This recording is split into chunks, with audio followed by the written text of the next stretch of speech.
Então, gravando a partir de agora. Bom dia, 8º período de Medicina da FAG. Vamos iniciar a disciplina aí de PRODEP de hoje. E nós vamos falar sobre custos hospitalares. Na aula de hoje, a gente vai falar conceitos e como entender os custos dentro de um hospital. E na próxima aula, nós vamos falar sobre operacionalização deles, né? Aí a gente vai ver cálculos e etc. Cálculos não muito complexos, mas que dão uma amplitude de visão interessante para o gestor do hospital ou da clínica. Então vamos lá, deixa eu abrir os meus slides. E compartilhar a minha tela.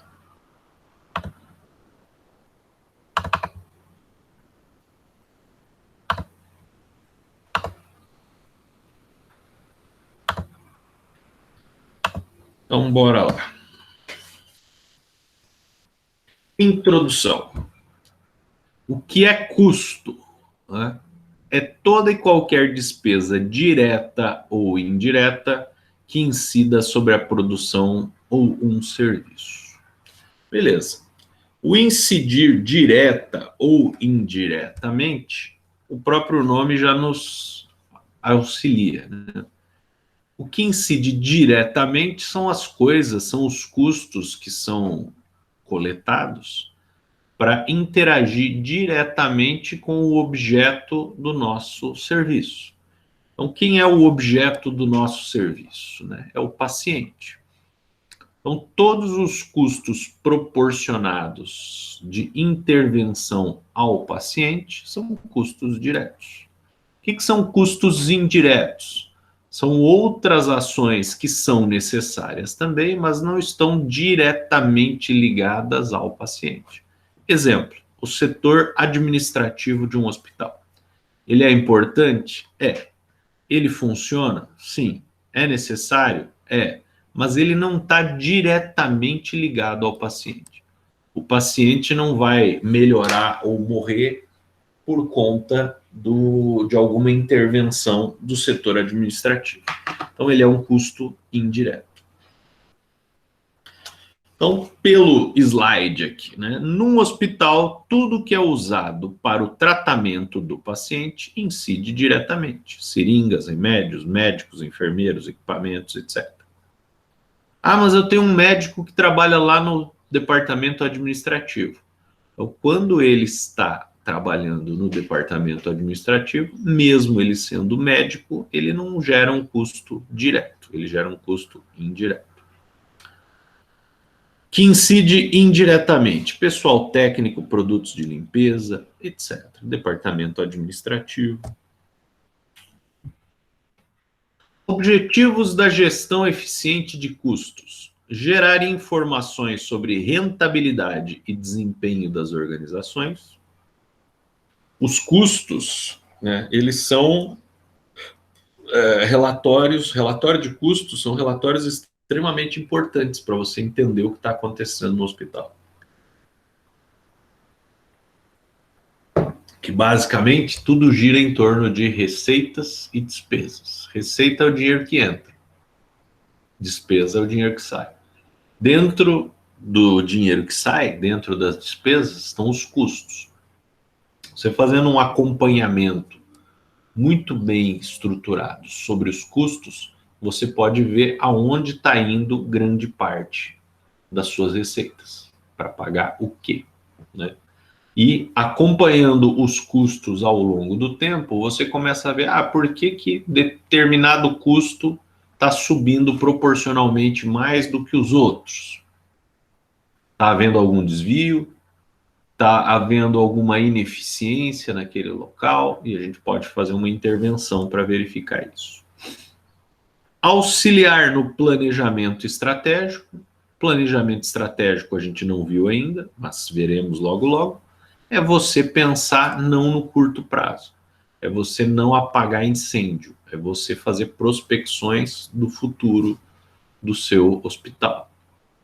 Então, a gestão eficiente dos custos vai te facilitar isso. Fornecer informações para a tomada de decisões. Então, os custos também são informações extremamente pertinentes para a tomada de decisão. Por exemplo, num hospital que é um prestador de serviços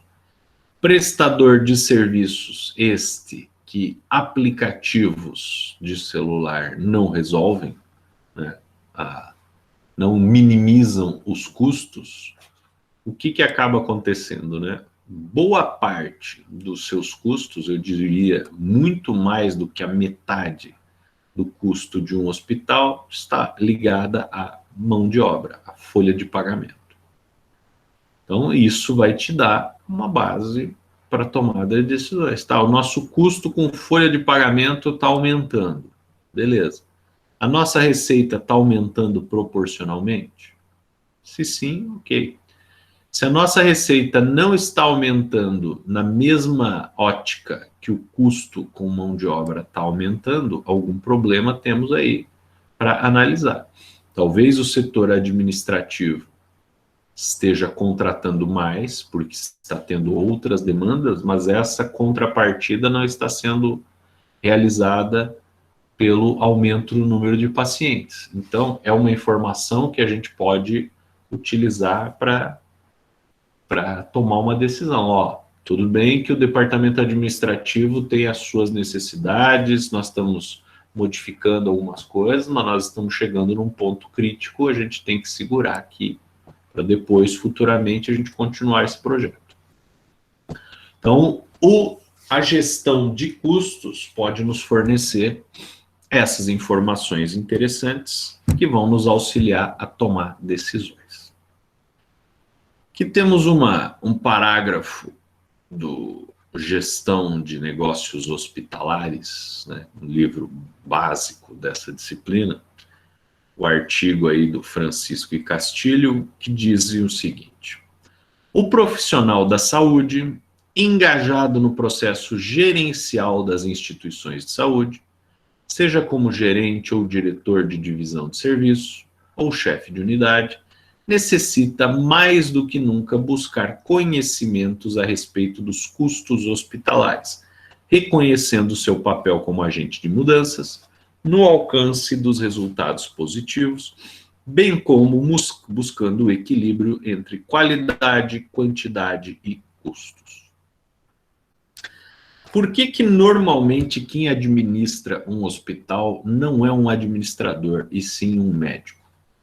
Porque, diferente do administrador, que ele conhece muito bem a teoria de custos, a teoria do planejamento estratégico, a teoria de não sei o quê, mas ele não conhece o métier do hospital.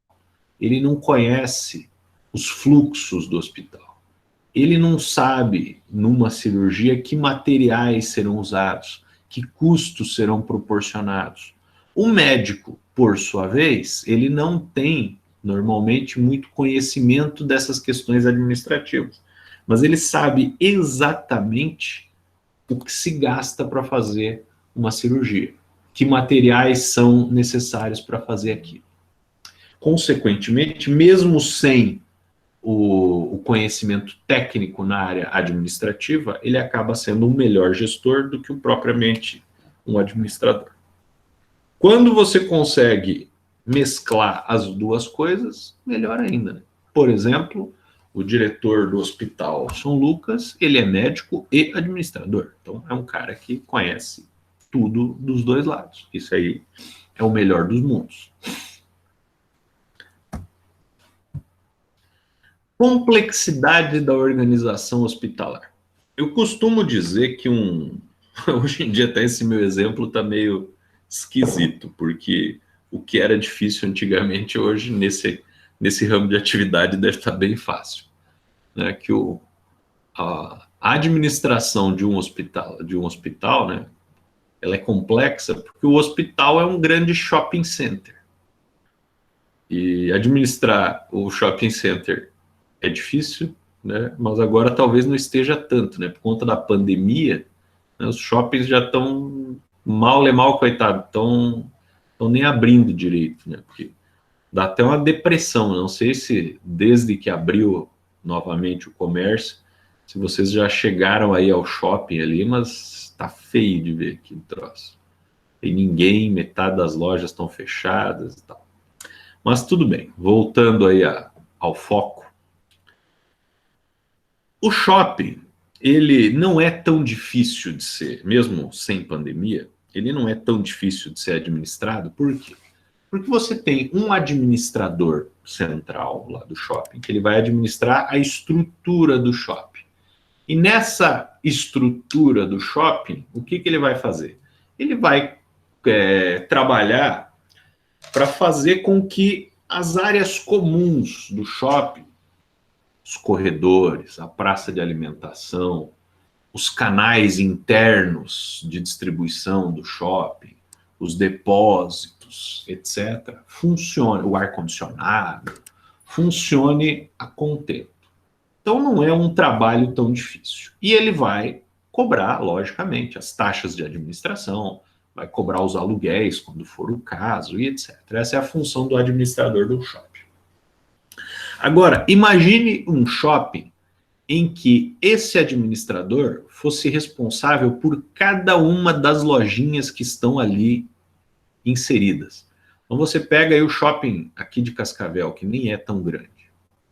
Imagine lá cada lojinha daquelas e você tendo um administrador para ser responsável pelo fluxo de materiais que estão ali, de produtos que estão sendo distribuídos, pelo fluxo de serviços que estão sendo prestados em cada uma das prestadoras de serviço ali dentro, além de administrar toda a estrutura física e áreas comuns e etc., que competem ao shopping.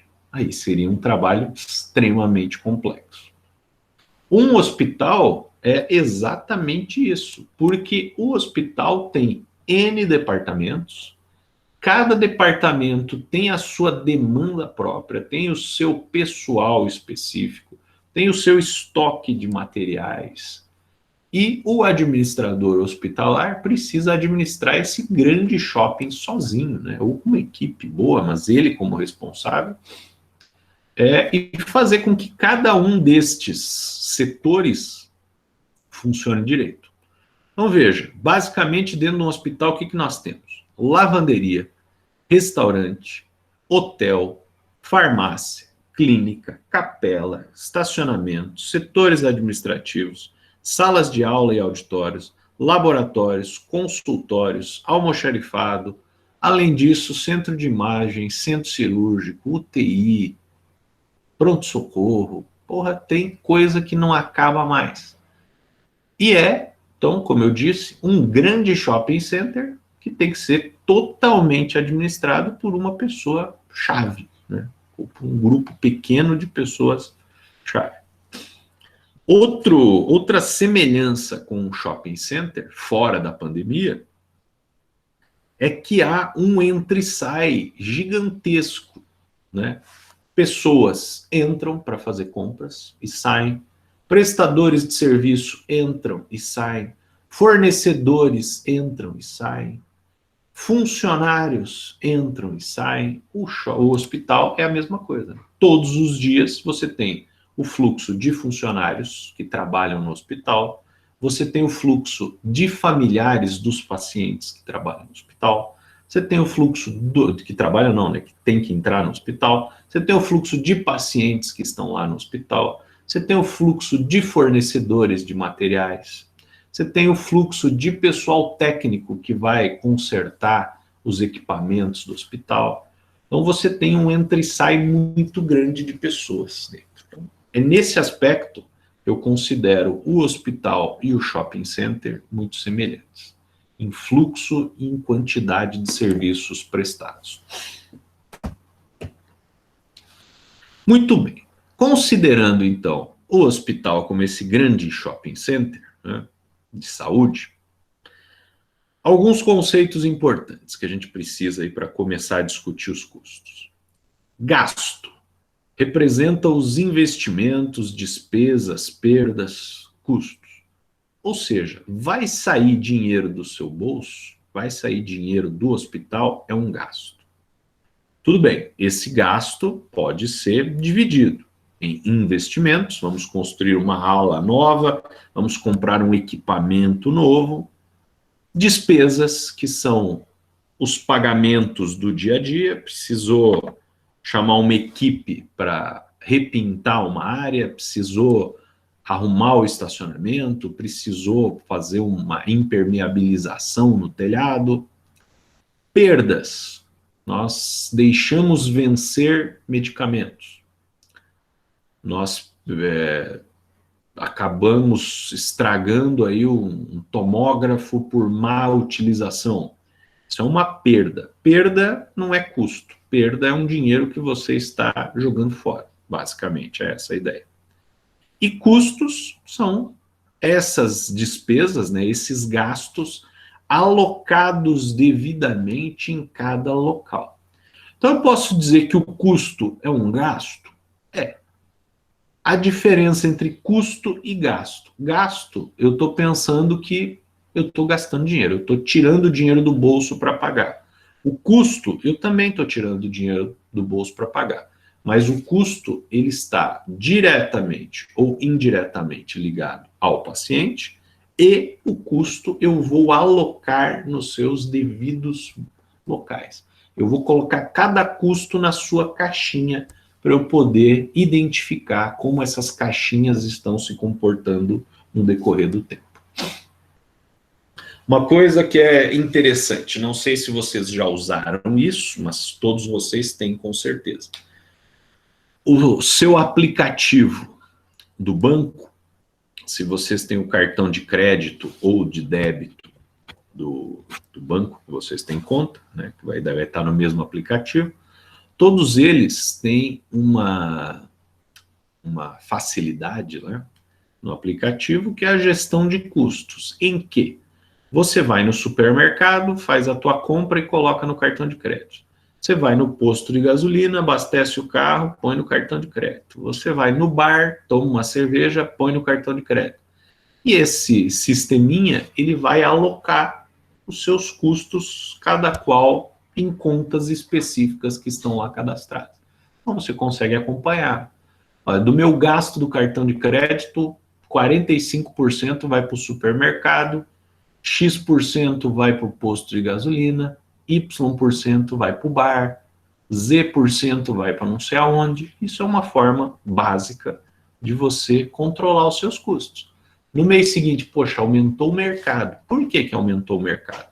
Aumentou um membro da família? Veio alguém de fora passar uma temporada na nossa casa? Os preços do supermercado aumentaram? Se os preços do supermercado aumentaram, eu preciso me preocupar. A minha receita aumentou também, então eu tenho que controlar melhor isso. E assim por diante. Do mesmo modo que isso a gente consegue fazer enquanto pessoa física nas nossas contas, é o que se espera que o gestor do hospital faça no ambiente inteiro do hospital. Então, decompondo estes gastos, vamos lá, investimentos, aquisição de algo que será utilizado na prestação de serviços ou adequação da infraestrutura predial, tecnológica, buscando maiores resultados. Ainda assim é um gasto. Por quê? Porque você tem um dispêndio, você está gastando para comprar aquilo. Você está comprando um terreno vizinho ao hospital, pensando numa futura ampliação. É um investimento, tá lá.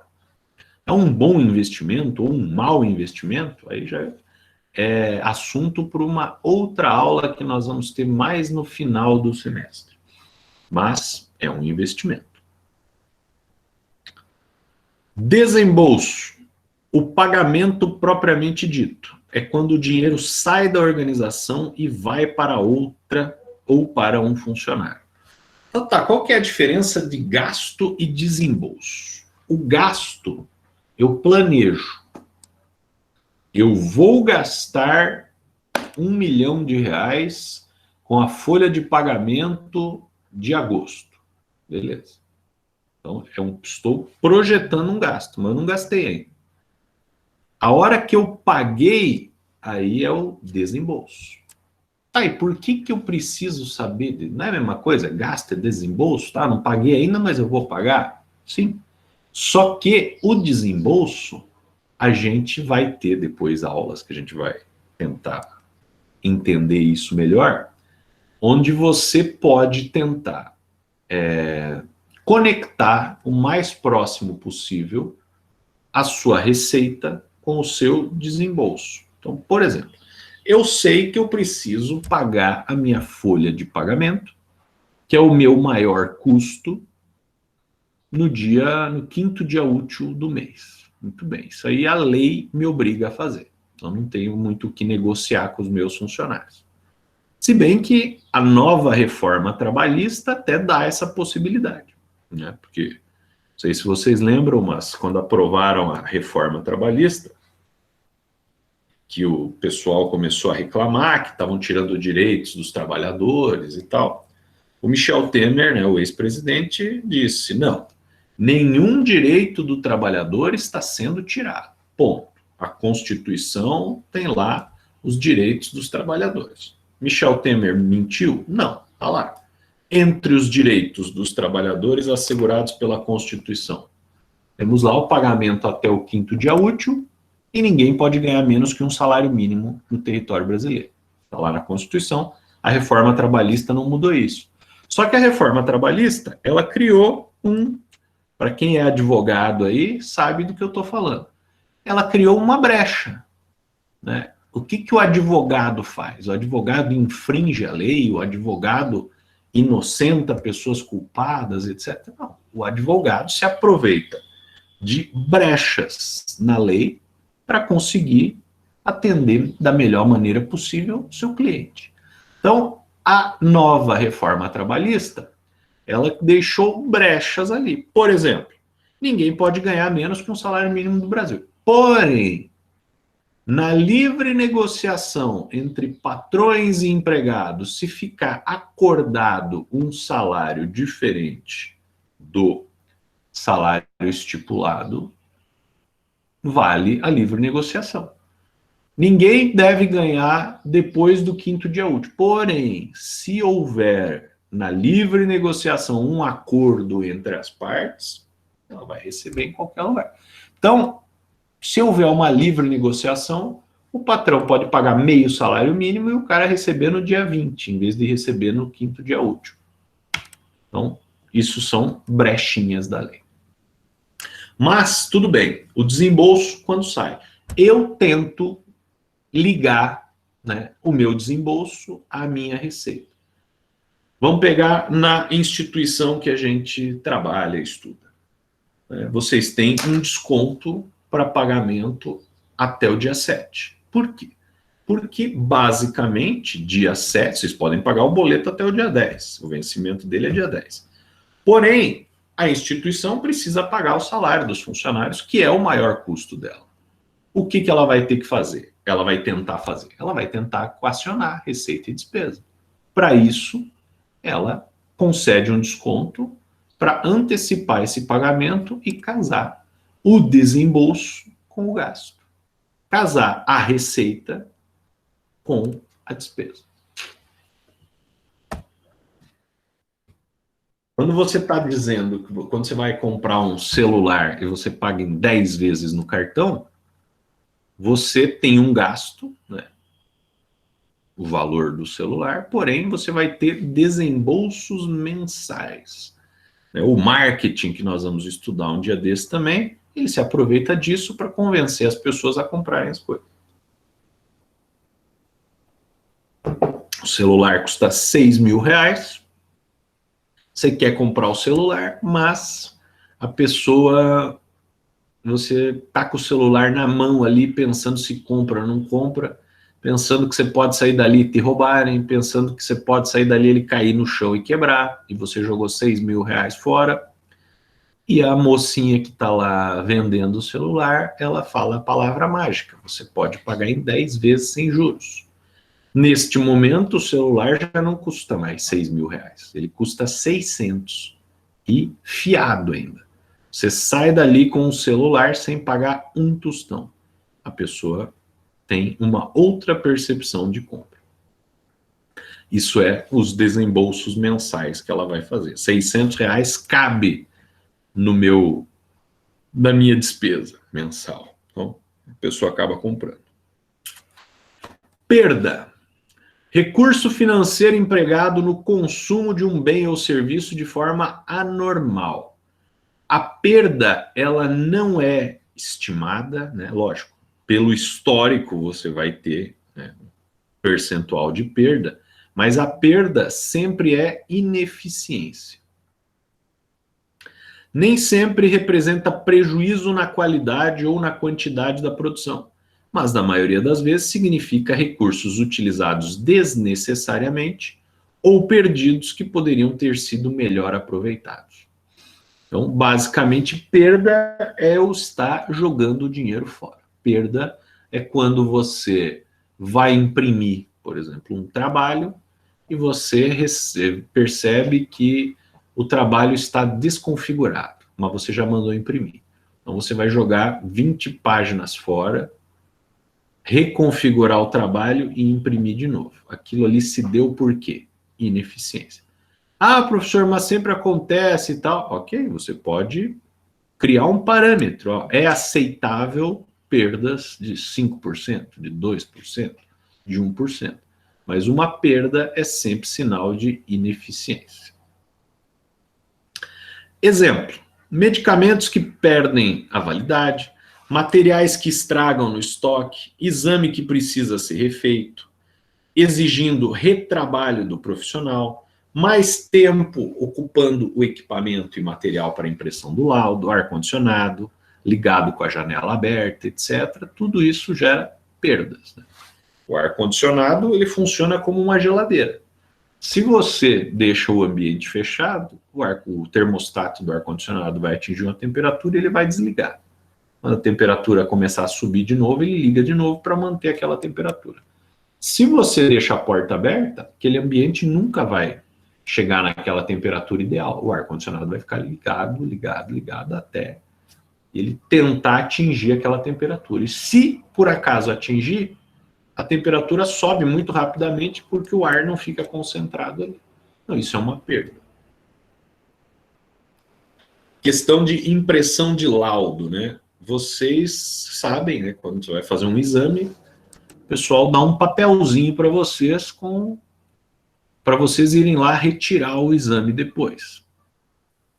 E no hospital, eu já fui lá fazer um trabalho e a gente descobriu que é muito normal as pessoas perderem esse papelzinho do exame, né? E a pessoa chegava, vem pegar meu exame, cadê o protocolo? Ah, eu perdi. Tudo bem. Aí a pessoa ia lá, procurava, entregava o exame. E o protocolo, para que serve? Para nada, né? Você toma o protocolo da pessoa e joga fora. Então, eu posso entregar o exame para a pessoa. Só que aí o que acontecia, né? A gente começou a perceber que a pessoa perdia o protocolo e depois perdia o exame também.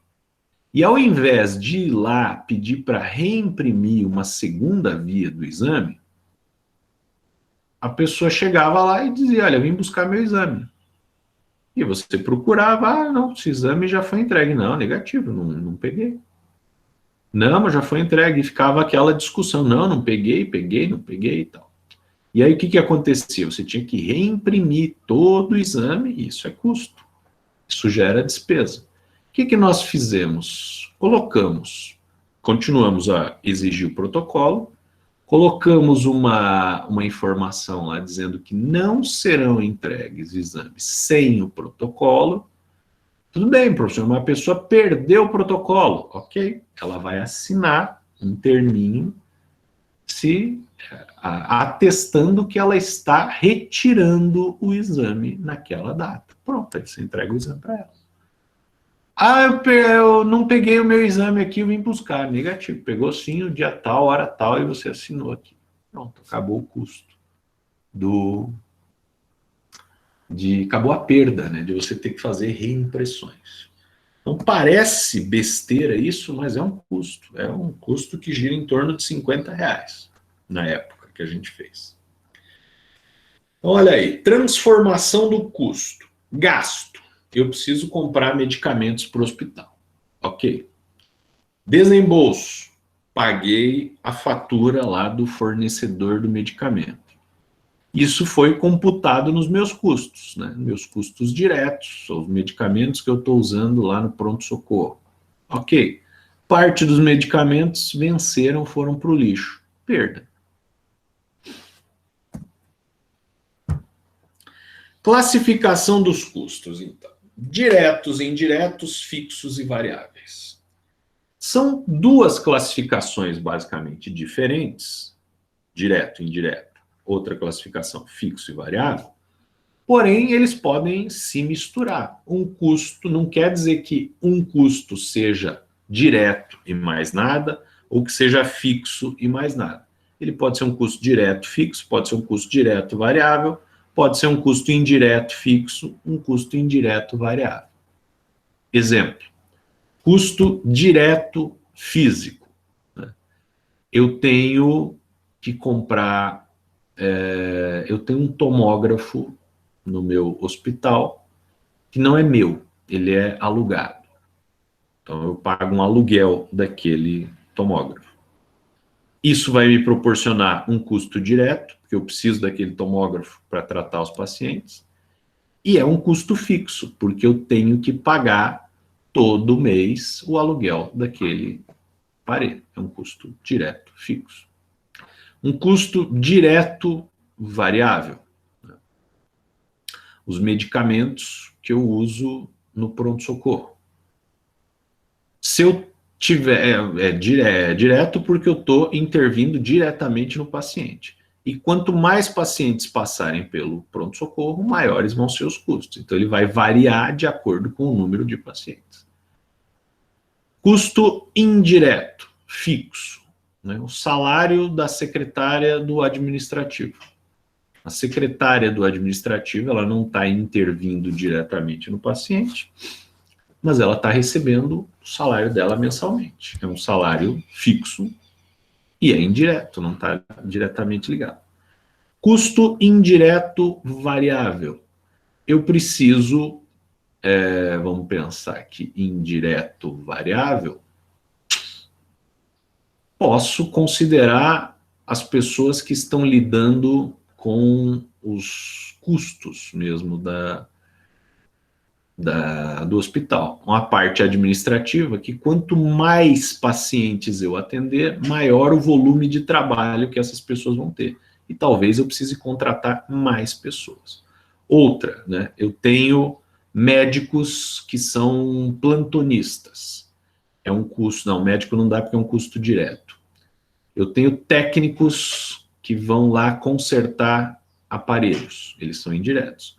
Quanto mais pacientes eu atender, mais terá que ser feita a manutenção daqueles aparelhos. Então, são custos indiretos variáveis, vão depender do número de pacientes que eu atender, mesmo que indiretamente.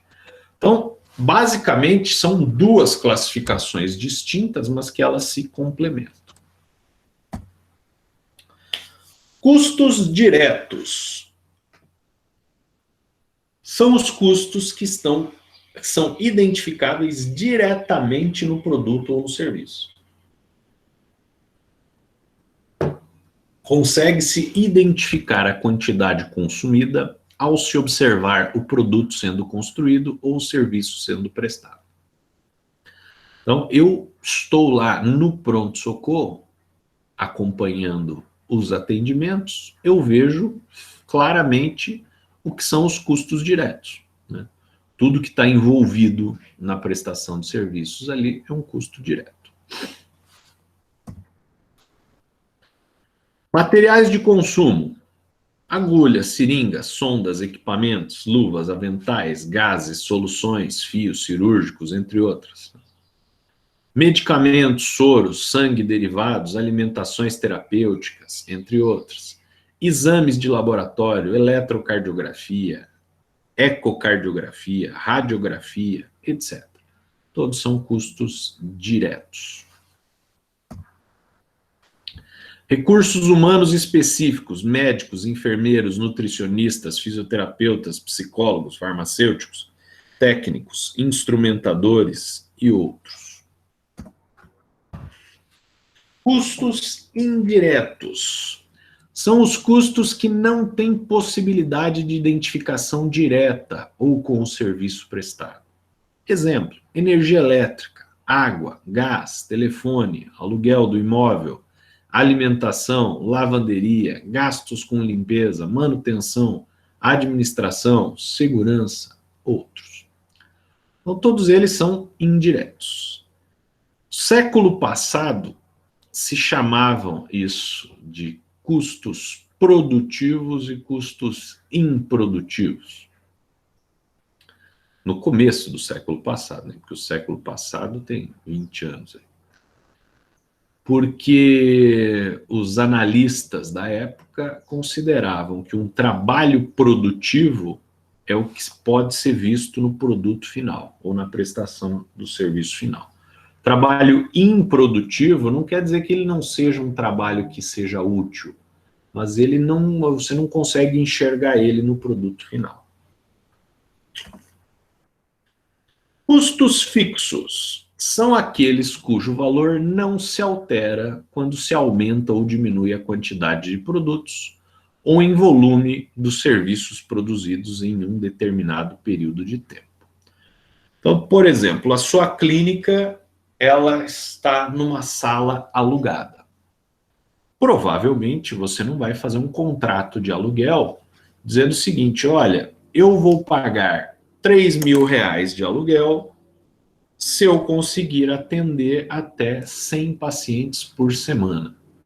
Se eu atender mais do que 100 pacientes por semana, eu vou te pagar um X a mais. Não. O contrato de aluguel é R$ 3.000 e acabou. Não importa, o problema é seu quantos pacientes você vai atender. Isso é um custo fixo. A energia elétrica é um custo fixo? Aí vai depender muito de caso a caso. Por isso que é interessante você ter num hospital, numa clínica não, mas num hospital, um rateio bem condicionado de custos. Porque alguns aparelhos gastam muita energia e eles vão ter custos variáveis. Porque quanto mais pessoas forem atendidas por aquele aparelho, maior vai ser o consumo de energia do aparelho. Eu posso considerar custo fixo de energia elétrica a energia elétrica que eu pago de forma fixa todo mês. Então, por exemplo, setor administrativo tem um consumo de energia elétrica. Se eu atender 100 pacientes ou 3.000 pacientes, o administrativo vai gastar a mesma quantidade de energia. Já, né, a parte que trata dos pacientes, né, a parte técnica, vai ter um consumo maior de energia. Então, a gente pode também separar isso. Os custos fixos existem mesmo que não haja produção. Então, você vai lá para o seu inquilino e diz o seguinte: olha, minha proprietária, o meu consumo, minha prestação de serviços aqui, os meus pacientes esse mês vieram 50% a menos do que eu estava esperando.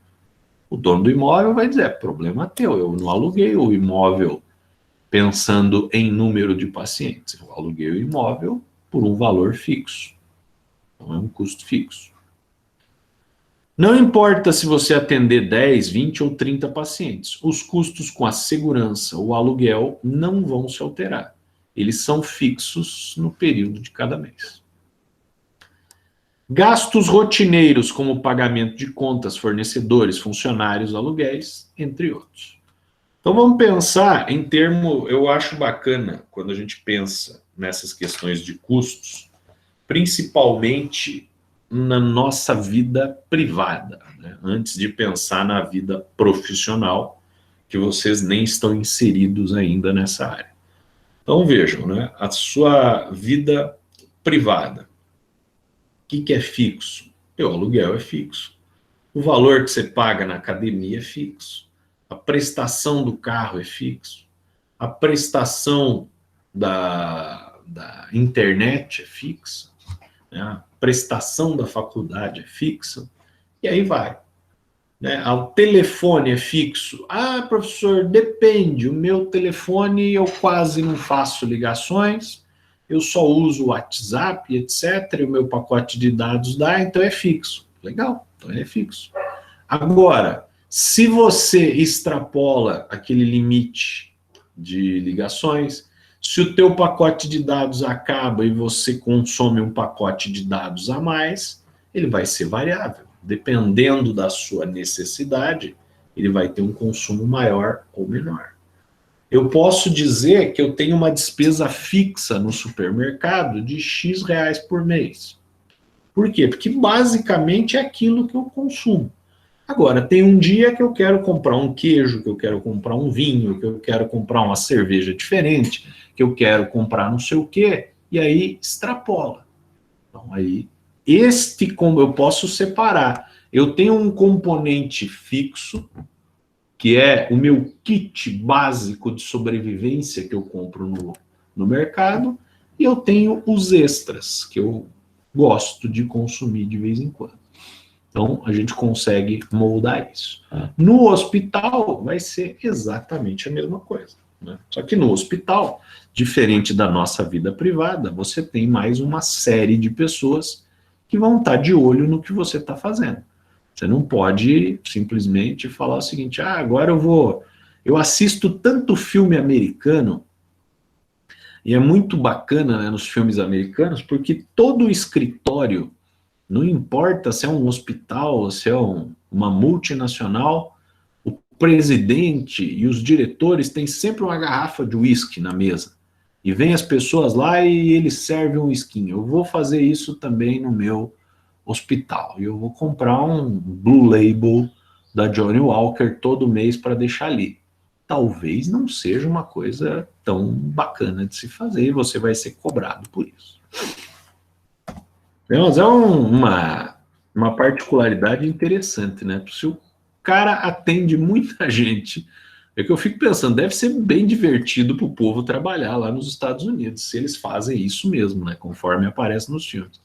Se o cara faz umas 5, 6 reuniões aí por dia, né? Com pessoas que vêm de fora, e ele toma pelo menos um esquinho em cada reunião dessa com o convidado que chegou, no final da tarde, a última reunião, as últimas devem ser bem divertidas, né? O cara deve estar falando bem. Custos variáveis são aqueles cujo valor se altera quando aumenta ou diminui a quantidade da produção ou o volume de serviços prestados. Então, o meu custo de atendimento no pronto-socorro básico é 1. Né? Por exemplo, eu tenho, sei lá, 4 enfermeiras no pronto-socorro. Aquelas enfermeiras, elas estão lá sempre. Aquelas 4 ou grupos de 4 que se revezam. E nós temos lá um médico, 2 plantonistas que vão estar lá. Isso é fixo. Mas, dependendo do número de pessoas que eu for atender lá, eu vou usar mais medicamentos, mais soro, mais esparadrapo, mais gás, mais bocates, mais N coisas que vão ser utilizadas no atendimento ao pronto-socorro, que serão variáveis, vão estar relacionadas com o número de pacientes atendidos ali. O melhor exemplo de custos variáveis é aquele relacionado ao consumo da matéria-prima. Se forem produzidos 10, 20 ou 30 produtos, serão consumidos respectivamente 10, 20 ou 30 quantidades de matérias-primas necessárias para fazer esses produtos. Se forem atendidos 10, 20 ou 30 pacientes, serão necessárias 10, 20 ou 30 quantidades de insumos, né, de medicamentos, e etc., para atender esses pacientes. Então, o meu gasto vai variar de acordo com o número de pacientes que eu atendi. E aí, olha só que bacana, né? Você vai se preparar como para isso, né? Eu tenho consumo médio de atendimentos no pronto-socorro é tanto. Mas, de repente, acontece uma zica qualquer e muda completamente naquele dia ou naquela semana o número de pacientes que você estava esperando. E aí, como é que está o teu estoque de medicamento? Como é que está o teu volume de funcionários? Como é que você vai gerenciar isso? Então, o hospital tem essa particularidade. Não neste domingo agora, no domingo passado, retrasado, então, né? Não o domingo passado, o domingo retrasado, eu tive um evento aí de uma cólica renal de manhã que evoluiu para uma cólica renal muito grande e eu tive que ir para o hospital. E eu cheguei lá no São Lucas, né, conversando, bacana lá é que metade do povo lá foi meu ex-aluno, né? Conversando com o povo lá, e o médico até estava rindo, porque ele falou, olha, não sei o que aconteceu de ontem para hoje, mas você é a sexta pessoa que chega aqui com cólica renal. E isso não acontece. Então veja, sei lá que diabo aconteceu, mas de uma hora para outra, 6 pessoas em 2 ou 3 horas apareceram ali com o mesmo problema. O hospital tem essas particularidades. Você tem lá uma média de atender a um acidentado de moto por dia, e de repente naquele dia chegaram 20 acidentados de moto. Então essa programação de custos também precisa levar em consideração isso. O aumento ou diminuição no número de raios-x causa um aumento ou diminuição proporcional no consumo de lâmpadas, de lâminas e reveladores. Hoje em dia nem aumenta, nem gera mais isso, né? Mas você tem outro, né? Porque hoje em dia você tem softwares, né, que o seu raio-x não é mais impresso em lâmina, mas ele fica lá disponível num sistema. Este sistema, você paga ele um valor fixo de X até tantos exames realizados, e aí, a partir daquele valor X, você tem um plus, caso você aumente a quantidade de exames que circulam nesse sistema. Então, veja, mas o sistema encaixa no custo fixo ou no custo variável? Ele é fixo até um determinado nível e ele é variável a partir de outro nível. Então, você vai dividir isso em termos de custos.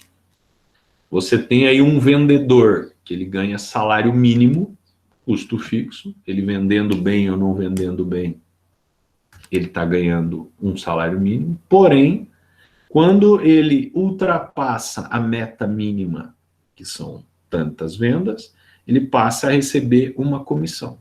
Então, o salário dele vai se dividir em 2. Tem uma parte que vai para o custo fixo e tem uma parte que é o custo variável. Os custos variáveis correspondem a tudo o que é gasto para produzir ou comercializar o seu produto ou serviço. Os impostos sobre a mercadoria, comissão de vendedores, etc. Tudo isso é variável. Pois é, imposto, ele é fixo? É. Mas ele é variável também? Também. O imposto, ele é fixo quando eu sei que eu estou comprando, sei lá, esta Novalgina aqui, eu vou chutar o valor do imposto, e eu sei que 20% do preço deste produto aqui é imposto. Beleza, o imposto é fixo, é 20% desse valor. Se isso aqui custar R$10, o imposto são R$2, fixo. Porém, ele é variável quando eu estou falando do ISSQN, por exemplo. Imposto sobre serviços de qualquer natureza, que a prefeitura cobra das prestadoras de serviço. Então, quanto mais serviços eu prestar, maior vai ser o meu imposto. Depreciação. A depreciação é um custo extremamente importante e é um custo bom. É difícil você imaginar um custo bom, mas a depreciação é um custo bom. O que é basicamente a depreciação? É uma forma de recuperação de um investimento. Vamos fazer aquele comparativo de novo entre pessoas físicas e pessoas jurídicas. Você comprou um carro como pessoa física. Foi lá e comprou um carro que custa 80 mil reais. Muito bem. Fez o desembolso lá de 80 mil reais, ou financiou e etc. A partir do momento que você tirar esse carro da concessionária e começar a andar com ele, o valor dele vai despencando. Como é que você recupera esse valor? Não recupera. Você vai perdendo esse valor. A menos que você compre este carro, sei lá, para fazer Uber, e aí você está recebendo pelas corridas de Uber que você faz, e você está capitalizando em cima daquele investimento que você fez. Mas normalmente a gente compra um carro para andar com ele, e esse carro vai perdendo o valor de uso. E o valor de mercado, principalmente, dele. Ao final de 5 anos, você pagou 80 mil no carro e ele vale 40 ou menos. Então você perdeu 40 mil reais. Numa empresa, num hospital, por exemplo, você compra um carro também. Você pode até ter um acordo com o hospital que o diretor do hospital ele vai andar com o carro comprado pelo hospital. É um benefício que o diretor do hospital recebe, sem problema nenhum. Só que o carro não é da pessoa física diretor do hospital. O carro é do hospital. Muito bem. Então, o carro do hospital tem acesso à depreciação. Beleza, já vamos explicar o que é a depreciação. A partir do momento que o carro foi comprado, 80 mil reais também, o diretor do hospital vai usar ele. Ao final de 5 anos, ele vale 40 mil reais. Muito bem, igual ao nosso exemplo de compra na pessoa física. Porém, a pessoa jurídica tem acesso à depreciação. E como é a depreciação? Deixa eu abrir um Excel aqui para a gente visualizar isso acontecendo. Vamos colocar aqui, 80 mil custa o carro. Vou deixar bonitinho aqui. De cima.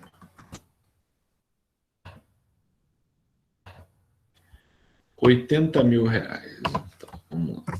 Custo inicial. Muito bem. A depreciação é um benefício que o sistema tributário brasileiro tem para que o empresário gere um custo sobre um investimento feito e que ele possa cobrar do seu cliente ou do seu paciente esse investimento também. Porque vejam só, eu comprei um computador para o meu hospital. Esse computador não gera um custo que eu possa incorporar no meu preço de venda e cobrar do meu paciente. Do mesmo modo que eu posso fazer com um medicamento que eu estou usando para o tratamento dele. Do mesmo modo que eu posso fazer com o salário que eu pago da minha recepcionista, o meu salário enquanto profissional da área e etc. Um investimento, eu não posso criar um custo. Eu comprei esse carro para o diretor do hospital, mas o meu paciente tem que me ajudar a pagar isso. Ele não tem um custo propriamente dito. Como o nome já diz, é um investimento. Eu comprei para colocar lá dentro do hospital. Mas a legislação permite que você deprecie este produto através de um custo. Então, veja, para a depreciação, o automóvel, né, que foi o que nós compramos aqui, ele tem uma vida útil, automóvel, ele tem uma vida útil de 5 anos. Ao final de 5 anos eu vou jogar ele fora? Não necessariamente, mas ele tem uma vida útil de 5 anos. Então, o que eu vou fazer aqui? Vida útil. 5 anos. Depreciação anual. Depreciação mensal. Eu vou, então, pegar estes 80 mil reais e vou dividir por 5. Vou pegar aqui, ó, 80 divide por 5. Então, isto me dá 16 mil reais que eu posso depreciar por ano deste carro. Professor, não entendi nada até agora. Calminha que você já vai entender. Mensalmente, eu posso pegar esses 16 mil e dividir por 12. Então, este automóvel que eu comprei para o diretor do meu hospital, automóvel este que está no nome do hospital, ele pode depreciar R$ 1.333,33 por mês. Este valorzinho vai incorporar na minha planilha de custos do hospital. Lembrando que qualquer empresa capitalista, ela tem como base um preço de venda. No caso do hospital, é o preço da consulta, o preço da prestação de serviço. O nosso preço de venda vai ser igual ao nosso custo mais o nosso lucro. Então, vejam, o meu preço de venda tem que ser maior que o meu custo para eu poder gerar um lucro. Quando eu crio a depreciação, eu vou dar um plus no meu custo. Meu custo vai aumentar, o que é ruim. Mas é um aumento de custos que é beneficiário para mim, porque quem vai pagar isso é o meu paciente. Então, pelo meu custo ter sido ampliado um pouquinho, o meu preço de venda vai compensar isso. E no frigir dos ovos, o que quer dizer? Lá na minha contabilidade,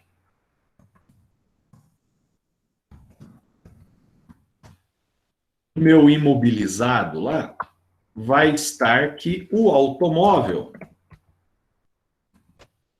foi comprado como um investimento de 80 mil. Quando? No ano 1. Beleza. Na minha contabilidade do ano seguinte, né, eu vou ter aqui o ano 2, eu já depreciei este automóvel em 16 mil. Então, na minha contabilidade, ele vai estar 80 mil menos 16 mil. Este automóvel está na minha contabilidade agora por 64 mil. No ano 3, eu vou depreciar mais 16 mil. Vai estar lá por 48 mil. No ano 4,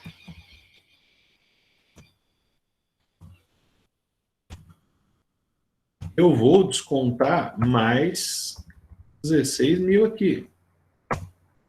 Está por 32. No ano 5, ou melhor, aqui está errado. Aqui, 80 mil, ele estava no ano 0. Ano 1, ele está com 64, 48, 32. No ano 4, eu vou descontar mais 60 mil, ele vai para 16 mil. No ano 5, eu vou descontar mais 60 mil e ele vai estar zerado na minha contabilidade. Consequentemente, quando ele zerar na minha contabilidade, isso quer dizer que o meu paciente, ele já pagou os 80 mil daquele carro. Eu não tive custo nenhum com aquele carro. Lógico, eu desembolsei antecipadamente, mas o hospital recebeu de volta estes 80 mil. Como a gente já falou que este carro, 5 anos depois, ele ainda é plenamente utilizável, aí eu posso tomar a seguinte decisão.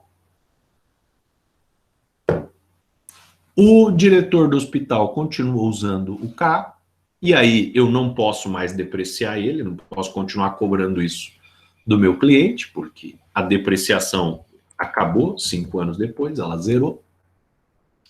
Ou eu posso vender este carro, que agora vale 40 mil reais, né? Eu vou auferir uma receita extra para o meu hospital, entram 40 mil reais de uma receita que não é típica do hospital. Eu compro um novo automóvel, dou um carro 0 quilômetro para o meu diretor e eu faço o processo todo novamente. Então, a depreciação é uma forma em que eu pego um investimento e eu faço o meu paciente, o meu cliente, pagar por este investimento. Eu usei o exemplo do carro, mas eu vou usar a depreciação para o tomógrafo, para o raio-x, para o computador, para a estrutura física, para a estrutura hidráulica, para tudo. E aí, logicamente, vai ter uma tabela que diz de quanto em quanto tempo as coisas se depreciam. Por exemplo, uma estrutura física, ela se deprecia em 25 anos. Uma estrutura hidráulica, se eu não me engano, são 15 anos. E aí vai. Por quê? Porque se eu fiz um investimento e em 15 anos depois, isso já está todo estrupiado. Então, eu preciso me ressarcir destes valores para que, num futuro próximo, eu tenha condições de ir lá e comprar novamente esses produtos quando eles já se depreciarem. Então, essa é uma vantagem que nós, pessoas físicas, não temos, mas as empresas têm. Então, por que vocês podem olhar multinacionais, principalmente, né? A gente sempre tem alguém que conhece alguém que trabalha numa multinacional, e vocês podem olhar que as multinacionais, elas têm, ó, no caso da medicina, é muito fácil de ver isso, né? Eu tenho vários amigos que são enfermeiros e farmacêuticos, eles trabalham para a indústria de medicamentos. E eles são aquelas pessoas que vão visitar médico, hospital e etc. para oferecer os produtos das indústrias deles. E esses caras ganham, tem o carro da empresa, né, que eles usam para fazer esses corres, e a empresa troca esses carros periodicamente. Então, a cada 4 anos, 5 anos, ela troca aquele carro e ela já chega para o vendedor e diz o seguinte: olha, esse carro aí era você que usava. Então, você sabe basicamente se o carro está bom ou o carro está ruim. Quer comprar ele? Eu te vendo por um preço abaixo da tabela FIPE. E as pessoas compram o carro e usam ele na vida particular e a empresa compra outro zero e dá para eles. Por que a empresa faz isso? Exatamente por isso. O carro já está a custo zero para a empresa, ele já está 100% depreciado. Como ele já recebeu este valor integral do carro, ao vender o carro para o representante comercial dele, qualquer dinheiro que entrar referente àquele carro já é uma receita extra que o cara está recebendo. O vendedor, o representante comercial vai ficar bem feliz porque ele vai comprar um carro bom por um preço abaixo do mercado e a empresa vai comprar outro carro zero e vai fazer todo esse ciclo de depreciação de novo. Então a depreciação funciona para isso. O que vocês estavam falando que estava travando e tal, mas aí não travou, então beleza, eu só vi agora. Bora lá. Vocês estão falando lá do negócio que eu falei do uísque, né? Que nem corote, verdade. Então vamos continuar com os slides. Então, depreciação, forma de recuperação do valor investido pelo uso do equipamento ou da infraestrutura. Um tomógrafo não pode ser definido como um custo quando é adquirido, porque ele é um investimento. A depreciação é, então, o custo gradual do equipamento à medida que vai sendo utilizado ao longo de sua vida útil. Os ativos imobilizados sofrem, em geral, um processo de mensuração pelo procedimento da depreciação, que é baseado no desgaste pelo uso, obsolescência e ação da natureza. Para efetuar-se a depreciação, entretanto, é necessário que a base monetária inicial seja confiável, ou seja, o valor registrado deve espelhar o valor de mercado. Porque a depreciação, como todo o processo fiscal, ele está sujeito a averiguações. Eu não posso mentir que eu comprei um produto mais caro do que eu efetivamente comprei para conseguir uma depreciação maior. Eu posso ser fiscalizado e ser multado por isso. Por isso que é a base confiável. Então, depreciação, amortização e exaustão. É exatamente a mesma ideia. Muda o nome porque muda o tipo de bem. Então vamos lá. Depreciação, elemento patrimonial, bens tangíveis. Então eu posso pegar no carro, eu posso pegar no tomógrafo, eu posso pegar na estrutura física e etc. São bens tangíveis. Causa da redução de valor. Então, o item se deprecia em razão do uso, da ação da natureza, da obsolescência. Então, um tomógrafo ele pode estar plenamente utilizável, mas já inventaram tomógrafos mais modernos, com mais funcionalidades. Aquele meu vai ficando obsoleto. Exemplo de depreciação, um veículo. Pode ser uma ambulância, pode ser um tomógrafo, pode ser um computador. Todos eles são bens tangíveis. Amortização é o mesmo esquema da depreciação, só que é utilizado para bens intangíveis, bens que eu não posso pegar. Exemplo. Elemento patrimonial, direito de propriedade. O que é um direito de propriedade? Eu comprei uma licença para uso do Windows no meu hospital. Comprei uma licença para uso do sistema TASI no meu hospital. Eu não estou comprando um produto que eu posso pegar. É um produto intangível, é um bem intangível. Eu estou comprando um aplicativo, um software. Causa da redução do valor. Existência ou exercício de duração limitada, prazo legal conceitualmente limitado. Então você comprou lá a licença do TASI. Aquela licença é válida por 1 ano. Ao final de 1 ano, venceu o meu período de uso daquele aplicativo. O administrador pode simplesmente cortar o uso dele. Então, de qualquer forma, ele, em termos de custo, é como se fosse um automóvel. Eu tenho que utilizar ele durante 1 ano apenas. Então, esse pagamento pela utilização de 1 ano, eu vou cobrar do meu paciente também. Só que aí eu não vou chamar de depreciação, eu vou chamar de amortização, mas o processo é exatamente o mesmo.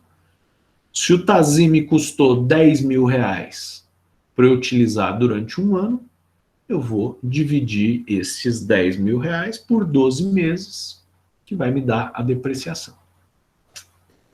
Exaustão é a mesma coisa, só que o elemento patrimonial são recursos naturais esgotáveis.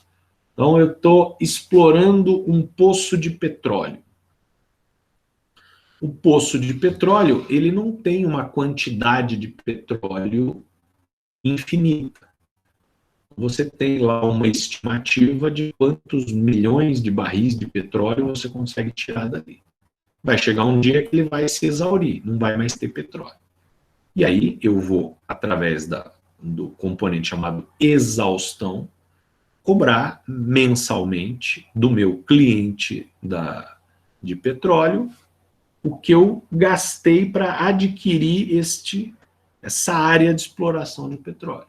Para que, quando esta área de exaustão de produção de petróleo se exaurir, eu possa adquirir outra área. Então, eu faço isso para recursos naturais. Causa da redução do valor, exploração, vai fazer com que acabe. Se é uma mina de ferro, uma mina de ouro, uma mina de carvão. Exemplo, recursos minerais. Então, o que a gente precisa saber é que depreciação, amortização e exaustão tem o mesmo princípio, só muda a nomenclatura porque muda o elemento patrimonial, que na depreciação é um bem tangível, Na amortização é um bem intangível e na exaustão é um recurso natural. Contabilmente, depreciar consiste em considerar como despesa ou custo de um período uma parte do valor gasto na compra de bens de uso da empresa. Os bens sujeitos à depreciação são os tangíveis ou materiais. Exemplo, computadores, móveis, utensílios, imóveis, construções, instalações, veículos, etc. Estes bens são contabilizados em contas que figuram no ativo permanente, no subgrupo imobilizado. Beleza. Tá, professor, e o material de limpeza, o papel sulfite e não sei o que, eu não posso pôr como depreciação? Não, porque isso é um material de consumo. Obrigatoriamente ele já está inserido nos custos. Aí o médico também ele vai se exaurir, ele vai conseguir trabalhar 30 anos ali e depois ele não vai mais conseguir trabalhar. Mas você não investiu no médico, você pagou o salário do médico, então não tem depreciação, ele vai ser incorporado no custo do hospital normalmente. Aspectos temporais da depreciação. Apuração mensalmente. Revisão da vida útil e do valor residual ao final de cada exercício contábil. É aquilo que eu estava fazendo aqui com vocês. Então, na contabilidade, no ano 0, eu comprei, o item está lá no meu imobilizado em 80 mil. No ano seguinte, o contador vai ver o seguinte, olha, quanto que depreciou durante o ano passado? 16 mil. Beleza? Então, quanto que é a vida útil agora dele? 64. O valor contábil no imobilizado? 64 mil. E assim sucessivamente. Não sei se alguém já trabalhou com contabilidade, é uma coisa pavorosa. Né? Eu odeio contabilidade. Mas ele tem uma lógica. Né? E no final ele tem que zerar. Porque veja, tá, entrou como 80 mil. A depreciação dele é o quê? 0. Então, 80 mil. No ano seguinte, o valor dele virou 64. Por quê? Porque a gente depreciou 16. 16 mais 64 dá 80 mil. Zero. E assim sucessivamente, até que 0 for igual a 0 lá no final. Então, revisão da vida útil anualmente, né? Final de cada exercício contábil.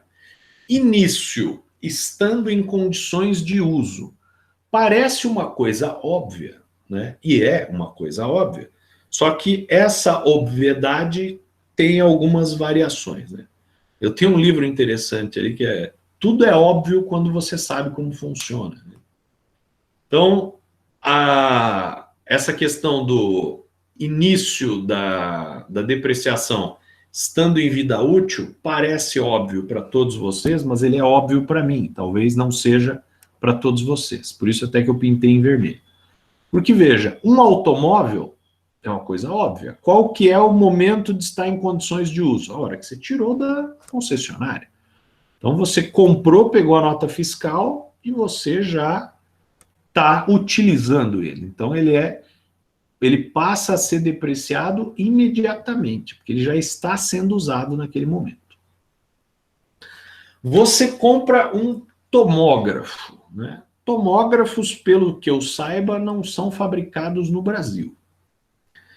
Aí você fez lá o processo todo de compra do tomógrafo, você comprou um tomógrafo lá da Alemanha, você fez um contrato de câmbio através do Banco Central, o seu valor, sei lá, de 3 milhões de reais foram enviados para a Alemanha, você recebeu um comprovante do pagamento desses 3 milhões de reais, só que você não pode começar a depreciar este produto.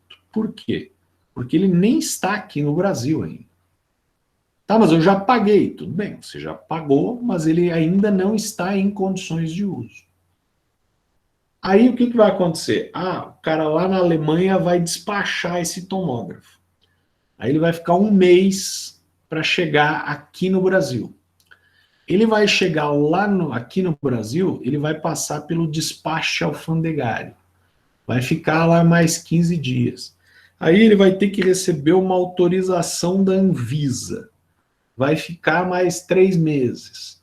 Aí ele vai ser transportado do porto para a cidade de Cascavel. Aí ele chegou aqui. Só que o tomógrafo não é que nem um computador que você abre uma caixinha e monta. Vai ter que vir um técnico, montar ele, calibrar ele, treinar as pessoas que estão envolvidas no processo. Ou seja, ao final de, sei lá, talvez 6 meses depois que você comprou o tomógrafo, é que ele vai estar em uso. Eu vou conseguir fazer tomografias com ele, fazer exames com ele.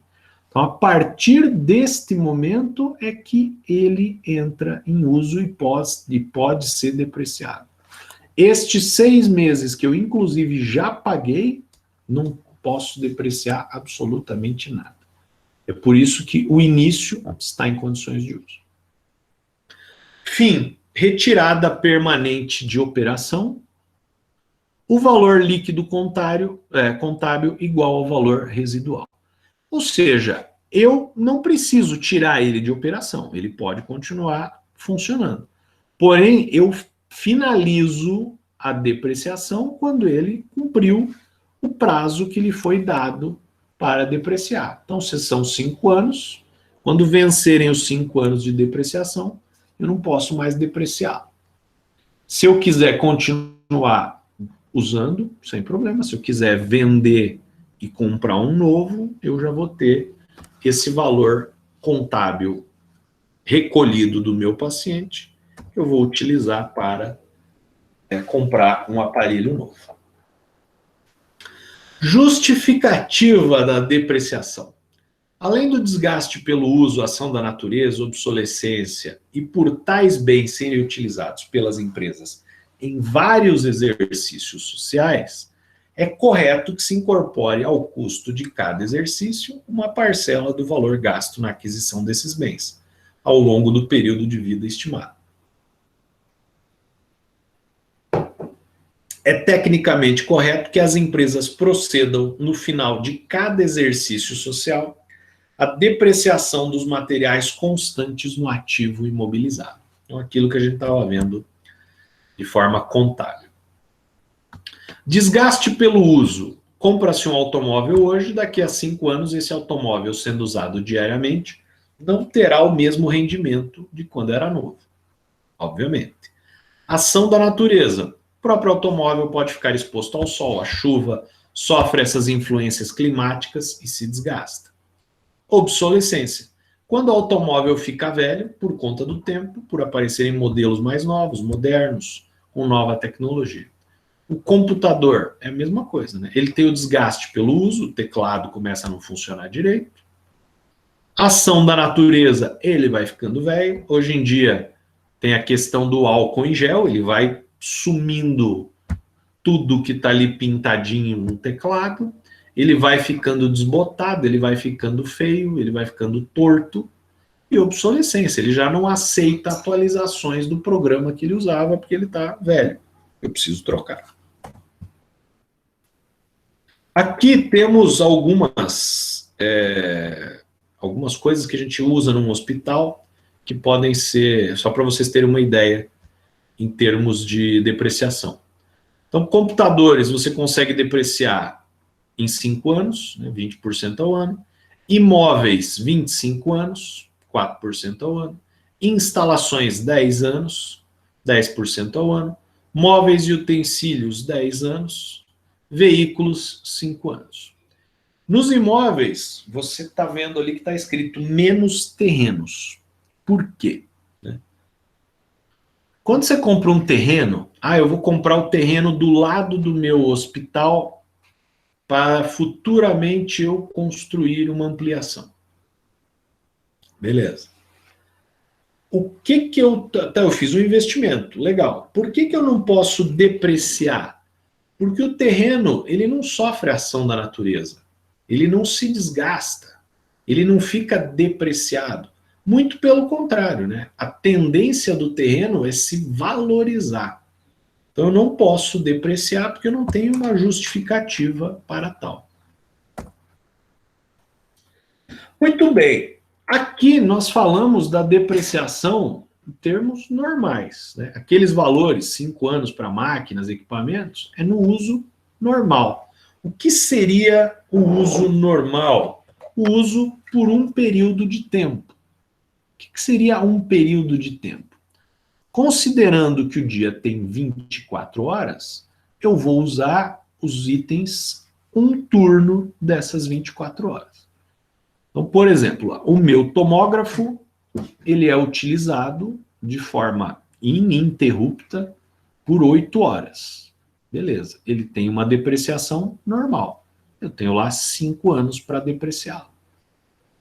Tá, se eu uso isso de forma intensificada, ou seja, o meu tomógrafo, ele não é utilizado durante um turno apenas, um período de 8 horas, mas ele é usado 2 turnos, ele é usado o dobro do que o que seria normal. Então, obviamente, ele vai ter um desgaste maior, ele vai ter uma depreciação maior. Eu posso cobrar uma depreciação maior também. Só que tem um detalhe. Como eu estou cobrando mais por causa de uma depreciação acelerada, essa depreciação acelerada, ela vai também terminar num período menor. Então, normal, quando o bem é utilizado durante um único turno, período de 8 horas. Aqui faltou um S, inclusive. Né? O dia tem 3 turnos, será aplicada uma taxa normal. Quando o mesmo bem é utilizado em mais de um turno, se for utilizado durante 2 turnos, será aplicada uma taxa multiplicada pelo coeficiente 1,5. Se for utilizado durante 3 turnos, será aplicada uma taxa multiplicada pelo coeficiente 2. Tá? Como que isso funciona? Simples. Vejam só. Qual o valor da cota de depreciação de móveis e utensílios no valor de R$80 mil, sabendo que a taxa anual é 10%? Então tá aqui, o bem custa 80 mil, multiplico por 10, divido por 100, ou multiplico por 10% de uma vez, vai dar R$8 mil anuais. Isso é valor normal. Uma máquina cujo valor contábil é R$20 mil é utilizada durante 2 turnos de 8 horas. Sabendo que a taxa normal de depreciação é 10%, qual a cota de depreciação? Então veja, o valor do bem é R$20 mil. Eu vou multiplicar os 10 dos 10%, né, vezes 1,5, vezes os 20, dividido por 100. Então, ao invés de eu depreciar R$2.000 por ano, eu vou depreciar R$3.000 por ano. Só que isso vai dar uma diferença. O meu valor líquido contábil lá, no meu imobilizado, ele vai acabar antes. Então, eu não vou conseguir depreciar R$3.000 durante 5 anos. Esse período vai cair para 4 anos e meio, para 3 anos. A gente tem que fazer a conta até zerar o processo. Então, veja, se a gente for fazer aquele meu exemplo do automóvel, o que acontece, né? A gente viu que o carro custa 80 mil e ele está depreciando 16 mil por ano, né? Porque ele está sendo usado em um turno, está sendo feita uma depreciação normal. Se eu multiplicar isso aqui por 1,5, eu estou depreciando 24 mil por ano. Aí o que vai acontecer? Ó, no ano 0 foi 80 mil, no ano 1 foi 56, no ano 2 foi 38, no ano 3 foi 8 mil, no ano 4 já ficou negativo. Então, eu posso dizer que este automóvel vai se depreciar em 3 anos e pouquinho. E no terceiro ano, ou melhor, em 2 anos e pouquinho, não vai nem fechar o terceiro ano. Não minto, 3 anos e pouquinho. No quarto ano, eu não vou poder depreciar os 24 mil, eu só vou conseguir depreciar os 8 mil mensais. Então, veja, se a minha depreciação mensal agora é R$ 2.000, eu posso dizer que este meu automóvel não deprecia mais em 5 anos, mas em 3 anos. 8 mil dividido por 2 vai ser 4. E 4 meses. Isso é uma depreciação acelerada. Se eu utilizasse esse veículo 24 horas por dia, que é impossível, mas vamos lá. Aí, ao invés de multiplicar por 1,5, eu multiplico por 2. Eu estou depreciando 32 mil por ano. Primeiro ano caiu para 48, segundo ano caiu para 16. Terceiro ano já ficou negativo. Então, o meu carro ele vai se depreciar em 2 anos e pouco. E poucos serão esses? Vão ser estes 16, aqui não vai dar para fazer de cabeça, porque ficou quebrado, dividido por esse. Deixa eu ver aqui. Vai dar 6. Então vão ser 2 anos e 6 meses de depreciação acelerada. Ah, mas eu não posso cobrar os 5 anos. Não. Você vai cobrar 2 anos e 6 meses e zerou a tua depreciação. Se terminamos a depreciação, deixa eu ver se tem alguma questão. Não tem. Então, sistema de custos hospitalares. Eu acho que esse sistema de custos hospitalares nós vamos deixar para a próxima aula, porque senão a gente vai ter que parar pela metade aqui do processo. Daí a gente deixa o sistema de custos hospitalares para terminar na próxima aula. Pode ser, pessoal? Alguma dúvida? Alguma questão com relação até isso? Depreciação, pessoal, é uma coisa que vocês precisam saber que existe, vocês precisam entender para que serve e analisar os relatórios que o contador vai fornecer para vocês. Não precisa ter meu Deus, eu não entendi direito o que é a depreciação, como é que eu vou contabilizar isso? Não é você que vai contabilizar. O que a gente precisa saber é que nós estamos acostumados a comprar coisas como pessoas físicas. E quando a gente faz um investimento qualquer, a gente já sabe que aquele investimento ele não vai ter um retorno, né? A gente vai estar perdendo anualmente com aquilo. Quando a gente está num hospital, numa empresa, numa pessoa jurídica, todo investimento que a gente faz não é necessariamente um desembolso apenas que vai perder valor ao longo do tempo. Ele é, sim, um desembolso que perde valor ao longo do tempo, porém, esse valor é ressarcido anualmente ou mensalmente através da depreciação que é paga pelos nossos pacientes. Aula passada a gente falou sobre imposto de renda, né? Vocês já pensaram que bacana que o seu carro lá que você pagou 80 mil e colocou no imposto de renda, que ele custou 80, e ao final de um ano você resolve vendê-lo por 60, você perdeu 20 mil reais e o governo não deu risada na sua cara, ele não diminuiu o seu imposto a pagar por conta disso?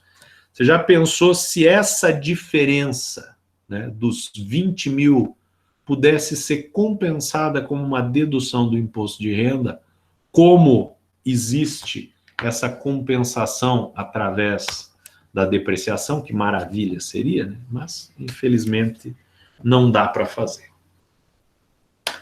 Ok, pessoal? Então, nos vemos quarta-feira que vem novamente. Qualquer dúvida, vocês me chamem aí, entrem em contato e vamos conversando. Até logo.